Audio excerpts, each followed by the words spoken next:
Nous poursuivons notre enseignement dans la série Le mystère de Christ et nous sommes rendus à la troisième partie qui a pour titre « Une création pré-adamique ». Cette longue série, Le mystère de Christ, est composée de 4 parties. La première partie avait comme titre « Qui donc est ce Jésus de Nazareth ?» La deuxième partie s'intitulait « Selon le rang de Melchisédek ». Aujourd'hui, nous débutons la troisième partie qui a pour titre, comme j'ai mentionné, une création pré-adamique. Et finalement, la quatrième et dernière partie va s'intituler le rétablissement final et la gloire indescriptible d'un monde nouveau qui arrive bientôt. Ces 4 coffrets sont également disponibles dans un plus gros coffret qui contient la série au complet. Et je vous encourage vraiment à vous procurer cette série parce que c'est vraiment du bon enseignement de la parole du Seigneur qui peut vraiment vous procurer une grande assurance dans la foi lorsque vous écouterez ces messages. Lors de la deuxième partie de cette série, nous avons examiné ensemble le ministère du souverain sacrificateur, le Seigneur Jésus-Christ dans son ministère de souverain sacrificateur, selon le rang de Melchisédek. Et nous avons constaté que par son ministère de souverain sacrificateur, tout avait été changé vraiment. Et nous avons compris que nous n'étions pas sous les ordonnances de l'Ancien Testament, l'Ancienne Alliance, ou sur la loi de Moïse, mais nous étions désormais, depuis la venue de Christ, sous la loi de Jésus-Christ. Bien sûr, nous avons donné beaucoup de détails dans cette deuxième partie de cet enseignement. Et si vous ne l'avez pas, je vous encourage à vous la procurer parce que vous allez apprendre des choses vraiment très intéressantes qui vont vous libérer et vous donner une grande assurance dans le Seigneur Jésus-Christ. Aujourd'hui, nous voulons regarder vraiment une autre raison pour laquelle le Seigneur Jésus-Christ devait opérer, faire son ministère selon un rang sacerdotal supérieur à celui de Lévi ou le sacerdoce lévitique, parce que non seulement devait-il répandre son sang pour la rémission de nos péchés, mais il devait aussi répandre son sang afin de purifier les cieux qui avaient été souillés. Maintenant, voici ce que la parole de Dieu déclare, c'est dans l'Épître aux Hébreux, dans le 9e chapitre, à compter du verset 19, nous lisons ceci. « Moïse, après avoir prononcé devant tout le peuple tous les commandements de la loi, prit le sang des veaux et des boucs, et avec de l'eau et de la laine écarlate et de l'hysope, il fit l'aspersion sur le livre lui-même et sur tout le peuple, en disant, « Ceci est le sang de l'alliance que Dieu a ordonné pour vous. » Il fit pareillement l'aspersion avec le sang sur le tabernacle et sur tous les ustensiles du culte. Et presque tout, selon la loi, est purifié avec du sang, et sans effusion de sang, il n'y a pas de pardon pour le péché.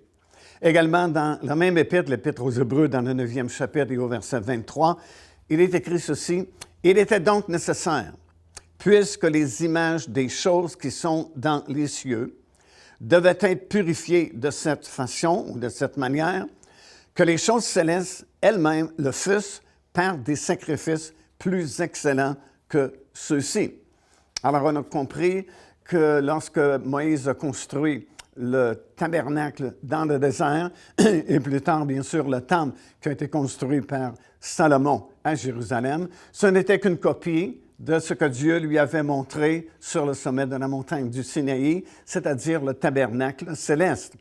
Alors ici, dans Hébreux chapitre 9, l'auteur nous explique que non seulement les choses terrestres étaient purifiées par le sang des animaux, mais il fallait que l'original, le ciel lui-même, le tabernacle qui est dans le ciel, soit également purifié par du sang.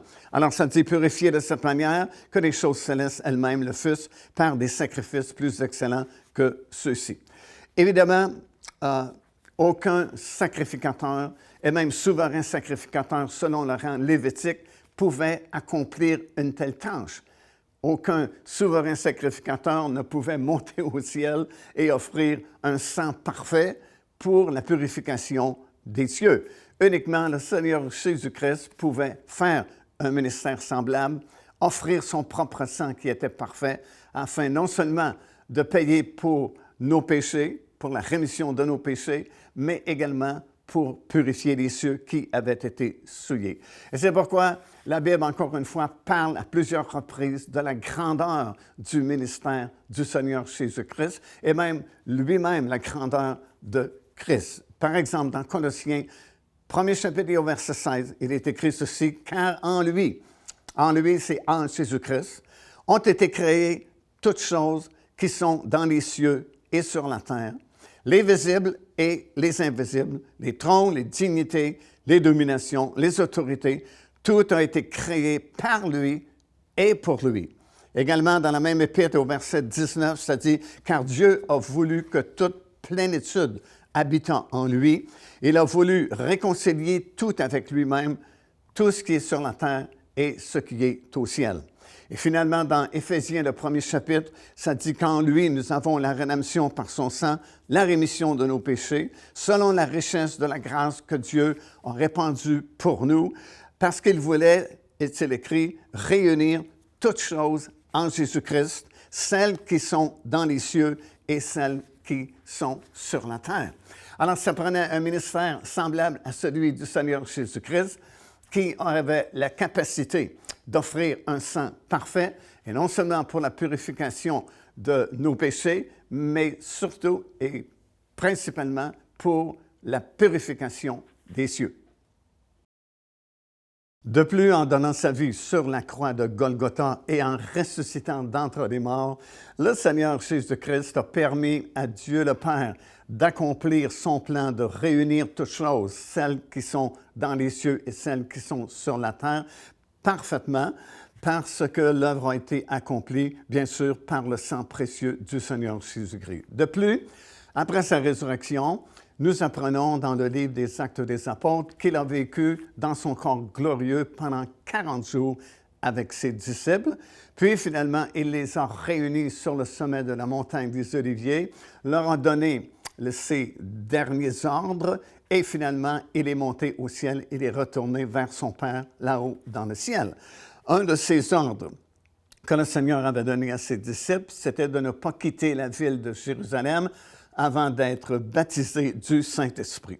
Alors, plusieurs ont obéi à la parole du Seigneur, sont demeurés dans la ville de Jérusalem, et comme nous le savons, exactement 10 jours après que Jésus fut retourné au ciel, c'était la fête de la Pentecôte, et en cette journée de fête, le Saint-Esprit est descendu sur les 120 quelques disciples qui étaient réunis dans la chambre haute à Jérusalem. Ils furent baptisés du Saint-Esprit et ce fut, si vous voulez, le début de la construction de l'Église du Seigneur Jésus-Christ qui va servir de témoignage justement à cette réconciliation que Dieu venait de faire par l'entremise du Seigneur Jésus-Christ qui a donné sa vie sur la croix de Golgotha et qui est ressuscité d'entre les morts. L'Église est devenue, si vous voulez, la plénitude du Seigneur Jésus-Christ, comme nous le lisons dans l'Épître de Paul aux Éphésiens, et c'est l'organisme par lequel Dieu va rendre témoignage justement que c'est vraiment réconcilié entre lui et la terre et entre l'être humain. De telle façon, c'est tellement fort, c'est tellement réel que n'importe quelle personne présentement sur cette planète pourrait être sauvée dans l'espace de quelques instants seulement si la personne reconnaissait ce que nous sommes en train de prêcher et acceptait l'œuvre que Christ a accomplie pour elle sur la croix de Golgotha. Alors, la réconciliation, elle est déjà faite. Le salut est disponible pour n'importe quelle personne partout sur cette terre présentement. Dans Éphésiens, le 1er chapitre, à compter du verset 20, nous lisons ceci. Il l'a déployé, ça parle de la puissance de Dieu. Il a déployé sa puissance en Jésus-Christ en le ressuscitant des morts et en le faisant asseoir à sa droite dans les lieux célestes, au-dessus de toute domination, autorité, puissance, dignité et de tout nom qui peut se nommer, non seulement dans le siècle présent, mais encore dans les siècles à venir. Il a tout mis sous ses pieds et il l'a donné pour chef suprême à l'Église qui est son corps, la plénitude de celui qui remplit tout en tous. Alors l'Église, c'est comme la plénitude du Seigneur Jésus-Christ. Ça veut dire que la véritable Église, elle est remplie du Seigneur Jésus-Christ. Colossiens 1er chapitre et le verset 18 dit ceci, parlant justement de Christ, ça dit « Il est la tête du corps de l'Église. Il est le commencement, le premier-né d'entre les morts, afin d'être en tout le premier. » Alors, il est la tête du corps. L'Église, c'est le corps de Christ. Chaque personne qui accepte le Seigneur Jésus-Christ comme Seigneur et Sauveur de sa vie est placée comme un membre dans le corps de Christ. Et nous apprenons ici, par ces versets que nous venons de mentionner, que Jésus-Christ est la tête du corps. Alors, il n'y a pas plus proche relation entre la tête et le corps comme dans le corps humain. Dans notre corps humain, il n'y a pas plus grande relation entre la tête et le reste de notre corps. Et c'est la même chose dans le domaine spirituel. Il n'y a pas plus grande relation que la tête du Seigneur Jésus-Christ avec le corps de son Église. Il y a beaucoup de religions dans notre monde. Il y a des milliers de sortes de religions présentement. Mais le véritable salut, ce n'est pas une question de religion. Les gens recherchent la religion ou recherchent des religions pour trouver la bonne religion. Mais en fait, ce n'est pas une question de religion, c'est une question de relation entre la tête, qui est le Seigneur Jésus-Christ lui-même, et son corps, qui est composé de chaque personne qui reconnaît son besoin et qui l'accepte comme Seigneur et Sauveur de sa vie. Alors, puisque le plan de Dieu était de réunir toutes choses, celles qui sont dans les cieux avec celles qui sont sur la terre, ça veut dire que c'est passé un bouleversement majeur dans le ciel à un certain moment donné, à une époque précise. Il y a quelque chose qui s'est produit qui a fait que ce qui était uni a été désuni. Parce que le mot « réunir », quand on lit que Dieu voulait réunir toutes choses qui sont dans le ciel avec celles qui sont sur la terre, bien, le mot lui-même « réunir » suppose qu'avant c'était uni. Il y a un problème qui est survenu, qui a désuni ce qui était uni, et le plan de Dieu était de réunir les choses qui avaient été désunies. Il y a donc un événement majeur qui s'est produit il y a très longtemps et qui a fait que les choses qui fonctionnaient bien, les choses qui étaient en harmonie auparavant, les choses qui étaient unies, ont été désunies à cause de ce bouleversement et ce problème qui est survenu. Alors, c'est ce que nous voulons comprendre au cours de cette partie de l'enseignement, le mystère de Christ. Quel est cet événement qui s'est produit, qui a fait que les choses ont été désunies et qui a fait également que les cieux soient souillés. Donc, quelque chose de grave, quelque chose d'important, quelque chose de très fort qui s'est produit et qui a permis aux choses qui étaient unies d'être désunies. Devenez partenaire avec le ministère par votre soutien financier et aidez-nous à planter le flambeau de l'Évangile à travers le monde entier. Vous recevrez un enseignement vidéo à tous les mois de la part de l'évangéliste Mario Massicotte, ainsi que notre bulletin de nouvelles prophétiques, incluant des enseignements bibliques, des nouvelles du ministère et des commentaires sur les actualités prophétiques. Débutez maintenant en visitant paindevie.org ou en nous écrivant par courriel à info@paindevie.org. À la suite de ce bouleversement majeur, il y a un plan de rétablissement de toutes choses qui a été mis en marche par le Seigneur afin de rétablir et de réconcilier le ciel avec la terre. C'est ce que l'apôtre Pierre a dit peu de temps après l'effusion du Saint-Esprit dans la chambre haute, comme nous le lisons dans le livre des Actes des Apôtres, dans le 3e chapitre, ça dit « Repentez-vous donc et convertissez-vous pour que vos péchés soient effacés, afin que des temps de rafraîchissement viennent de la part du Seigneur, et qu'il envoie celui qui vous a été destiné, Jésus-Christ, que le ciel doit recevoir jusqu'au temps du rétablissement de toutes choses. Alors, il y a un plan de rétablissement de toutes choses qui a été mis en marche par Dieu le Père après ce problème majeur qui est survenu, qui a brisé l'unité qui existait. Voici ce que nous avons retenu de ces versets. Premièrement, Dieu avait un plan ou un dessein. Deuxièmement, nous pouvons connaître le mystère de la volonté de Dieu et comprendre ce plan de réconciliation. Troisièmement, son plan serait exécuté lorsque les temps seraient accomplis. Et dans Galates chapitre 4 et verset 4, ça dit ceci: « Lorsque les temps furent accomplis, Dieu envoya son Fils. » Et finalement, ce plan était de réunir, comme on a mentionné, toutes choses, celles qui sont dans le ciel et celles qui sont sur la terre, et de réconcilier tout avec lui-même en faisant la paix par le sang de la croix, par Jésus-Christ. Alors, nous pouvons facilement comprendre pourquoi les choses de la terre ont été désunies avec les choses du ciel à cause de la chute de nos premiers parents dans le jardin d'Éden, parce que par leur rébellion, ils se sont privés de la présence de Dieu. Et en plus, il y a un jugement divin qui est tombé sur cette terre. Mais qu'est-ce qui devait être purifié dans le ciel? Comment se fait-il que les cieux ont été souillés? Pourquoi était-ce nécessaire que le sang de Jésus-Christ soit placé, par exemple, sur le propitiatoire de l'Arche de l'Alliance dans le tabernacle céleste pour purifier le ciel?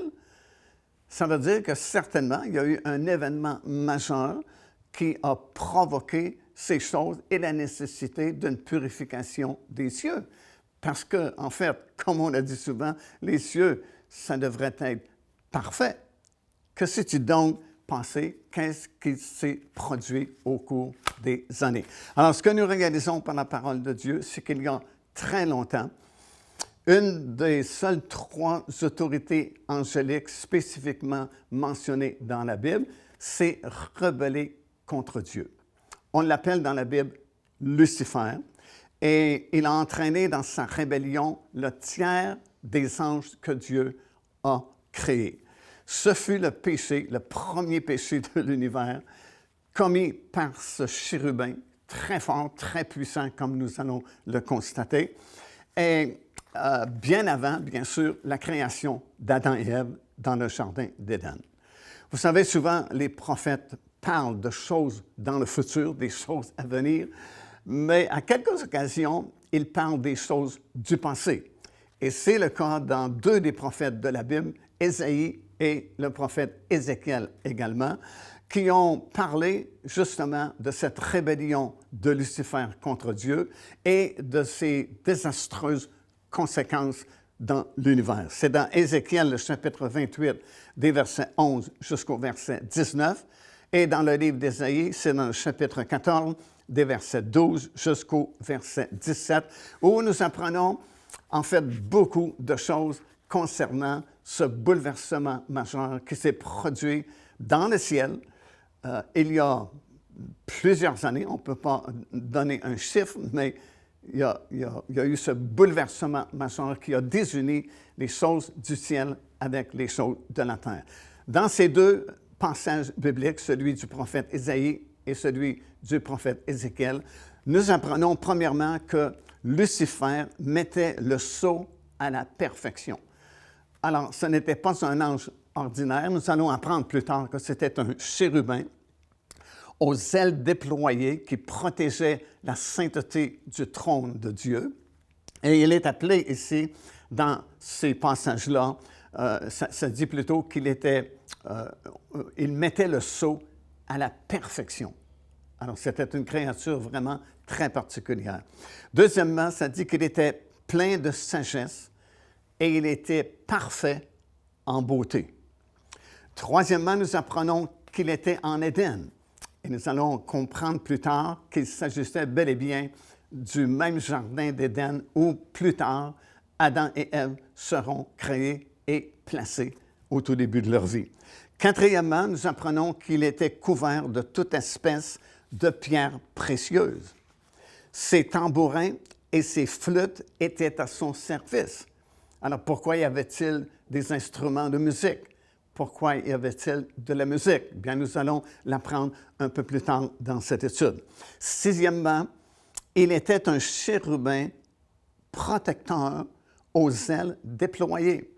Encore une fois, faisant référence au trône de Dieu, qui est le siège de la gouvernance, si vous voulez, de l'univers. Septièmement, il était positionné sur la montagne de Dieu. Huitièmement, il marchait au milieu de pierres étincelantes. Il était intègre dans ses voies, mais un jour, l'iniquité fut trouvée en lui. Dixièmement, nous apprenons dans ces passages-là d'Ésaïe et d'Ézéchiel que par sa grandeur ou la grandeur de son commerce, il fut rempli de violence et il commit le péché. Alors écoutez, toutes ces descriptions que nous trouvons dans ces deux livres-là, le livre d'Ésaïe et le livre d'Ézéchiel, font la description de ce chérubin aux ailes déployées et comment il était vraiment très haut placé dans la hiérarchie angélique. Onzièmement, il est écrit qu'il voulut élever son trône au-dessus des étoiles de Dieu et s'asseoir sur la montagne de l'Assemblée, sur le sommet des nues, et, a-t-il dit, « Je serai semblable au Très-Haut ». Douzièmement, nous apprenons qu'il fut précipité de la montagne de Dieu, et nous en parlerons, bien sûr, un peu plus tard dans notre étude. La conséquence ou les conséquences de sa rébellion sont nombreuses également. Premièrement, il a entraîné avec lui un tiers des créatures angéliques qui l'ont suivi dans sa rébellion. Bien sûr, c'est différent des démons. Nous en parlerons également un peu plus tard dans cette série d'études. Il y a des anges et des démons. La différence principale, c'est que les anges ont un corps, tandis que les démons n'ont pas de corps. Alors, c'est deux classes de créatures différentes. Lors de la rébellion de Lucifer, il a entraîné un tiers des anges, comme nous le lisons dans le chapitre 12 du livre de l'Apocalypse. Deuxièmement, à cause de cette rébellion, les choses célestes furent souillées à cause justement de son péché. C'est-à-dire que c'est le premier péché qui a été commis dans tout l'univers.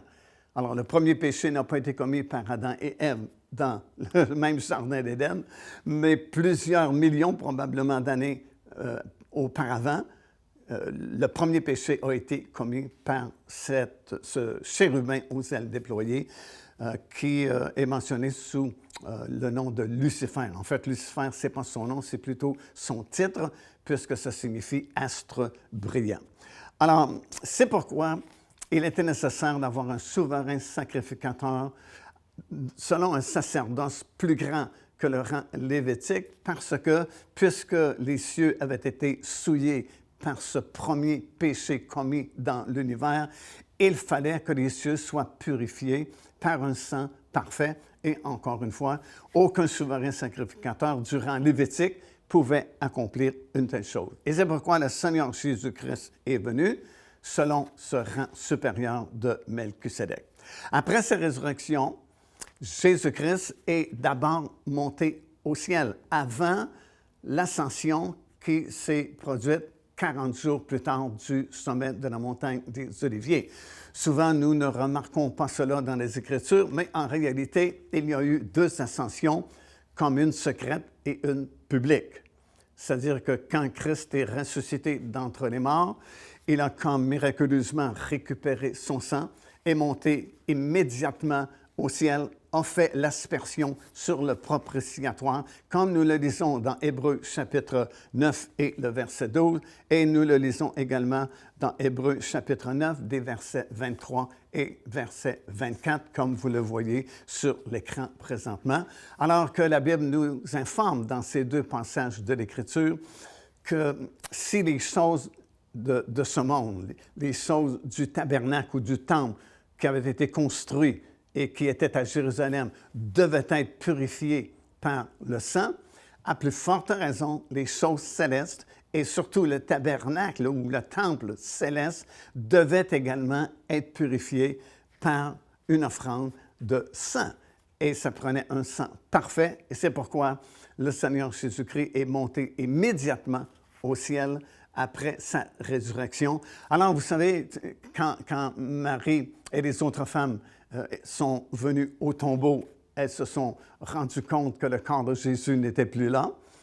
Et Marie cherchait où on avait placé le corps de Jésus et elle pensait que c'était le jardinier, mais ce n'était pas le jardinier, c'était Jésus, comme vous le savez. Elle a voulu le retenir, mais il lui a dit, « Ne me touche pas, car je dois monter vers mon Père, votre Dieu. » Et c'est pourquoi nous savons que Christ est monté au ciel. Et comme c'est mentionné aussi dans ces deux passages que j'ai mentionnés dans Hébreux et que vous avez vu à l'écran, il a fait l'aspersion de son sang sur le propitiatoire qui était le couvercle de l'Arche de l'Alliance là-haut dans le ciel.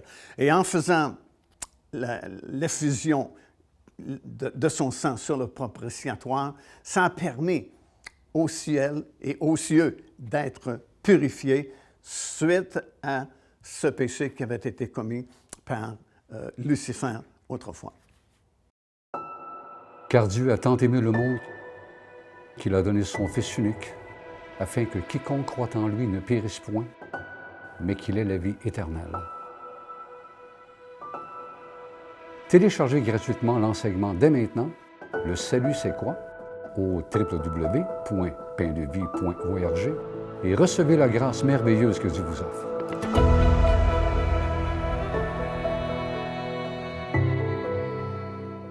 Le ministère Pain de Vie prêche et enseigne la parole de Dieu dans toute la francophonie et nous sommes surtout soutenus par nos fidèles partenaires. Jésus lui-même a dit que cette bonne nouvelle serait annoncée à toutes les nations. Après quoi, dit-il, viendra la fin. La Bible ajoute également comment entendront-ils prêcher s'il n'y a pas de prédicateur qui prêche. Visitez notre site et devenez partenaire avec nous afin que cette bonne nouvelle soit annoncée partout sur cette terre. Procurez-vous cet enseignement disponible dès maintenant sur notre site Web. En visitant notre boutique, vous pourrez commander ou même télécharger les enseignements. Vous trouverez aussi plusieurs autres produits contenant des centaines de sujets pour votre édification.